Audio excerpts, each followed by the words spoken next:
Woolman in a word, freedom. Wolman is intellectual. Interconnected. Music. Cows. Acceptance. I want to say community. An adventure. Healing. Rad. Inward journey. Tubular. Hugs and warmth. When I think of woman, the first word that pops into my mind is smiles. Woman! Home.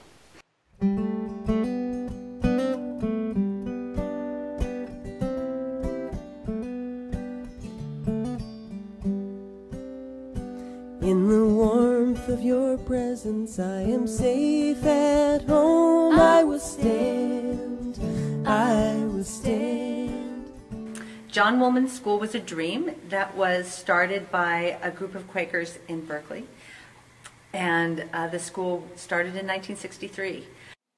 Well, my parents moved to Wolman in 1967 when I was 8 months old. And I was what they called a staff brat, I guess, for a number of years. So I grew up there like my whole life from when I was 8 months old. And then my parents were both on the faculty during that time. My dad was the principal for part of the time. So my dad was principal. My mom worked in the administrative office most of the time. We lived in the, you know what, I guess you guys call the academic building now? The Madrone? When I was there, the Madrone it house? was the dorms. The dorm apartment, and then we moved to the principal's residence, which is the Arbor House now, I think. And then we moved to the Stone House, and then my parents got divorced when I was 7, and my dad moved away, and my mom stayed as a faculty member until I was between the summer between my sophomore year in high school and my junior year, and then she left, and I continued and finished out my last 2 years of high school. I went to public school in town until high school, and then I did the 4 years of John Wolman School. Yeah, we came to Wolman. I think the very first time I ever came to the campus was maybe 1998 or 1999. The admissions person at the time, Brian Fry, gave us a tour. And he said, they're doing a search for head of school. You should apply. And it just seemed like, you know, we really loved what we were doing, and it just didn't seem like something we would do. But I ended up doing that. And we moved here in July of 2000. Oh my goodness. I think in some ways I feel like I kind of remember Woolman as a whole experience. It's hard to like really pull one thing out of it. Oh, there's 1,000. There's 1,000 stories. Some of the Wolman stories are about really hard times. Wolman was kind of known among other boarding schools, among sort of certainly West Coast Quakers, as having a pretty severe drug culture. We did a lot of work around that. This building, the meeting house, was, you know, witness to many, many long, drawn-out, hard, tearful meetings of trying to form a community that could be in the light, that would have the integrity of kind of that wholeness. The students tried. I think, you know, this is where maybe I get a little teary, because I think they really tried. They wanted to try. But it was pretty ingrained here. I mean, I had one student that told me, Amy, you don't get it. Weed is Woolman. Like, you don't take weed out of Woolman. And, you know, that was hard. It was hard. And then, I actually remember the date really well. It was September 7th. And we had a community meeting, and it lasted for about 3 hours. And at one point, one of the students stood up and she said, if we're going to really tell the truth, and we trust that the truth is real, everybody in this room, every student is using. So that was a really hard moment. By the end of 2001, the semester program was firmly planted in everybody's consciousness, and we really started to develop it.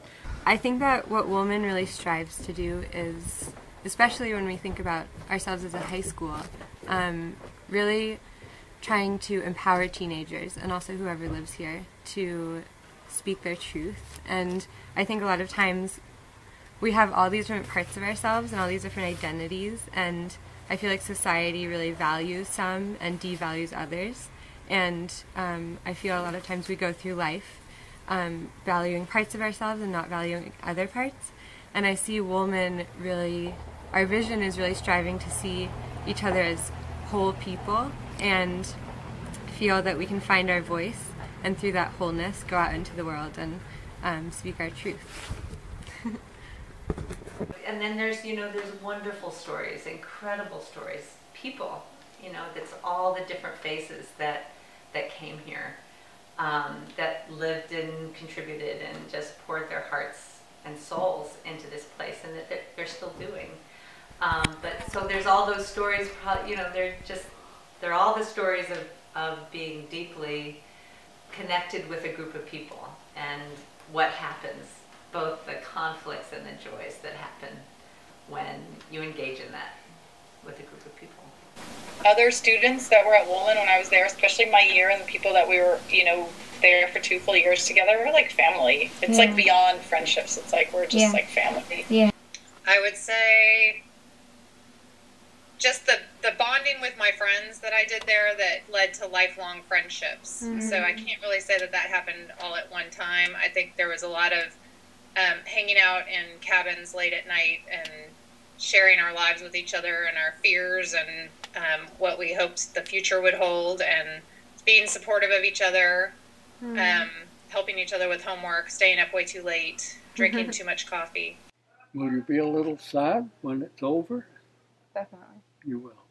Well, that's the spirit of Woolman. So even if it's only a semester, the relationships will grow. People who you differ with, still, you like them. I think that the spirit of Wolman is all about being real and trying to be honest with one another, and at the same time as speaking our truths, holding this boundless, unconditional love for one another, which I think is one of the most beautiful and greatest challenges of life. And I think that I see that as the spirit of Wolman, and it reminds me of this quote from Zorba the Greek, and it goes something like this. What a strange machine man is. You fill him with bread, wine, and radishes, and out of him comes love, sighs, and dreams. And I really love that, because I think that at Wolman we're always having all of these wild, amazing experiences. We're reading Paulo Freire in our classes, and we're eating arugula, and we're going on all of these amazing hikes in the woods.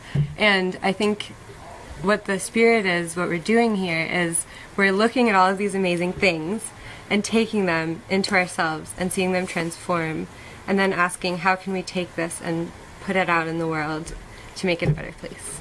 And I think the spirit of that Woolman has created from the past and still embodies today is that a group of individuals come and join this place, staff and interns, also people that live here year-round, and students, and the spirit is that this place belongs to each one of those individuals. And my sense of being down there and living there and observing it over the last 13 years is that Woolman really has a spirit that's always been there. And you know, a lot of people said when we closed the 4-year boarding program that we changed it completely. And actually, more and more what's true is that we didn't change it at all, really. We changed a structure, but the spirit is still really there. I think it's been Wolman always, since it started. And that's a magical place. Yeah. A place where I think people get to be who they really are. And I think that's what Wolman has, sort of the hallmark for me about what Wolman is that it's a place where people can be truly who they are and find out who they really are, sort of unencumbered by expectations or what people think they should be. I am not alone. I will stand. I will stand. I will stand. I will stand with this spark in my there's a few things. I mean, I think that I had definitely issues with authority before I went to Woolman. And I think that when you sort of living in nature and this, like, nature becomes the ultimate authority, it kind of helps work that out. So in some ways, just like the cold in the winter and you make your own fire, like, I think that some of those sort of dynamics of dealing with like this greater power in the universe, well, it's just nature, was really, you know, helped me in some way kind of work out these authority issues that I had. I think my job at Wolman is a perfect example of my greatest struggle. Being the head maintenance person, things come up almost every day. I think the biggest struggle for me was expectation. I would expect things to go one way and then would end up finding myself disappointed or frustrated when they didn't. So I think I learned that lesson, and I think it's taught me a lot about life, that having plans is a positive thing, but being too attached to them is dangerous and can lead to frustration or disappointment, when in reality living in the moment and going with the flow is much more rewarding, I think, because you're even more present with what's happening now. I think when I think about my favorite place, it is a seasonal question. I think in the summer the big blue oaks out on main campus by the soccer field are my favorite place to be, because I can kind of see the dining hall and the pastures and the garden, and during the summer I like to be out there in the open. I could say, oh, the dining hall, we got to eat there. The meadows are really precious to me. They're beautiful, special places. So my favorite place at Wolman right now is definitely the orchard, and I feel that way because I think it has everything. It has beautiful blossoms in the spring, it has cows, and when there's shared work in there, you have like amazing would you rather questions, and laughing and crying, and you've got it all. And when you're up on an orchard ladder and you're pruning, I think that you get such a beautiful view of where we live and our home. So that's why I love the orchard.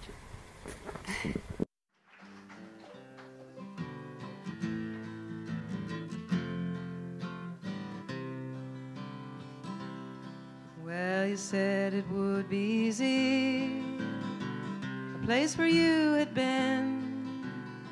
Just grab the rope and climb the tree and swing out in the wind. And you know I must be crazy, it's the hardest climb I've made. But here I go jumping off, about to fly away.